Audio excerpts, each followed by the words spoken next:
জি, আজকে যাত্রাবাড়ির 25/7/25 একটা হত্যা মামলায় সাবেক কলঙ্কিত অযোগ্য এবং স্বৈরাচারের দূষর ABM কায়রুল হককে বিজ্ঞ আদালতে গ্রেফতার করে আনা হয়। এটা একটা হত্যা মামলা। ওনাকে গ্রেফতার করে আনা হয়। বিজ্ঞ আদালত সকলের প্রসিকিউশনের বক্তব্য শুনেন এবং অন্যান্য ক্ষুব্ধ আইনজীবীরাও বক্তব্য দেন, সিনিয়র নেতারাও বক্তব্য দেন। আজকে আমরা বিজ্ঞ আদালতে বলেছি যে এই কায়রুল হক বিচারপতি হওয়ায় বিচারাঙ্গনকে কলঙ্কিত করেছে। আজকে বিচারপতির যে সম্মান মানুষ জনগণ দিত এটা আর দেয় না। ওনার কারণে 17টা বছর উনি বিচারপতির দায়িত্ব পাওয়ার পর উনি নির্বাচন তত্ত্বাবধায়ক সরকারের পদ্ধতি বাতিল করার পর যে অত্যাচার নির্যাতন হয়েছে এবং গুম হত্যা এবং আয়নাগর তৈরি হয়েছে উনার বদলতে হয়েছে। শেখ হাসিনা আজকে স্বৈরাচার হয়েছে উনার কারণে।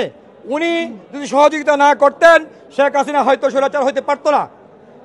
বিজ্ঞ আদালতে আমরা এটা বলেছি যে এই হত্যা মামলায় উনি সংশ্লিষ্ট আছে এবং আমরা এটাও বলেছি যে এই ABM কায়রুল হক জালিয়াতি করে রায় দিতেন এবং বিভিন্নভাবে রাষ্ট্রদ্রোহী কাজও করতেন। উনি এমন কোনো কাজ করে নাই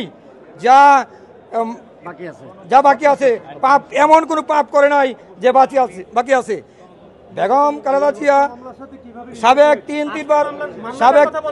তিন তিনবার প্রধানমন্ত্রী, ওনাকে জোর করে এ আইনের দোহাই দিয়ে জাস্টিসের পাওয়ার ইউজ করে বাসা থেকে বের করে দেয়, উচ্ছেদ করে দেয়। আজকের যে হত্যা মামলা তদন্ত যাত্রাবাড়ি থানার একটা হত্যা মামলায় বিজ্ঞ আদালতে ওনাকে আনেন এবং এটা হলো কায়ুম আহমেদ মামলা, যুবদল নেতা উনার হত্যাকাণ্ড এর মামলা ওনাকে নিয়ে আসেন।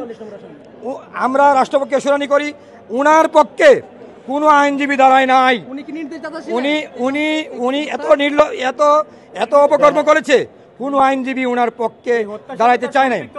উনি নিজে সশরীরে থেকে এই হত্যাকাণ্ড ঘটিয়েছে এবং নির্দেশ দিয়েছে হত্যাকাণ্ড ঘটিয়েছে।